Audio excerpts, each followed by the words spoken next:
L'être humain, tout comme d'autres espèces animales, possède des caractéristiques. Aujourd'hui, nous nous intéresserons à ce qu'on appelle les neurones miroirs, ou neurones de l'empathie, dont nous sommes tous dotés, ou presque. Dans les années 60, René Girard, membre de l'Académie française, théorise sur le désir mimétique, ou l'envie de faire comme son voisin. On se rend compte qu'il sait pas nager. Voire de comprendre et d'anticiper les actions des autres. Non mais rends la télécommande, vas-y on change là. La théorie fait son chemin et prend une toute autre forme dans un laboratoire en Italie dans les années 90. Alors que le scientifique Giacomo Rizzolatti prend sa part de pizza à 2 mètres d'un singe encore branché, un drink se fait retentir au niveau du moniteur relié à l'animal.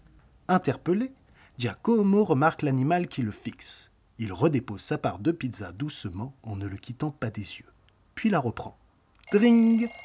Il remarque alors à l'écran que des neurones s'activent dans la région limbique de l'animal, autrement dit la région des émotions. C'est une révélation. Le singe simule une émotion qu'il ne vit pas. Il prend neuronalement cette part de pizza avec sa main et se projette en train de la manger par effet miroir. Il s'imagine donc à la place de Giacomo. Les neurones miroirs sont alors découverts. Il en va de même pour l'être humain. Par exemple, quand une action le répugne, il va automatiquement montrer un signe de dégoût. Si quelqu'un bâille devant lui, il bâillera à son tour. Et s'il est placé devant un spectacle ou un événement sportif, tel un match de boxe, ses émotions peuvent se multiplier par empathie avec le public qui vit la même chose que lui. Mais à quoi servent réellement ces neurones miroirs?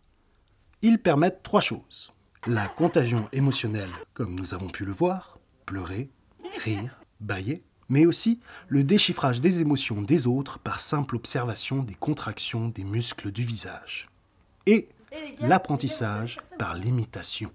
Bien sûr, le système neurosensoriel de chaque individu n'est pas identique. Il peut être bien plus élevé que la moyenne, comme chez les hypersensibles, trop empathiques, ou, à contrario, bien plus faible, comme chez les autistes ou les sociopathes, qui ont du mal à comprendre le monde qui les entoure. Les neurones miroirs jouent donc un rôle social. Grâce à eux, nous pouvons nous mettre à la place de l'autre, en se voyant agir à sa place, comme dans un miroir. Ainsi, les neurones miroirs nous aident à vivre en société, au diapason des autres. Quand ils fonctionnent.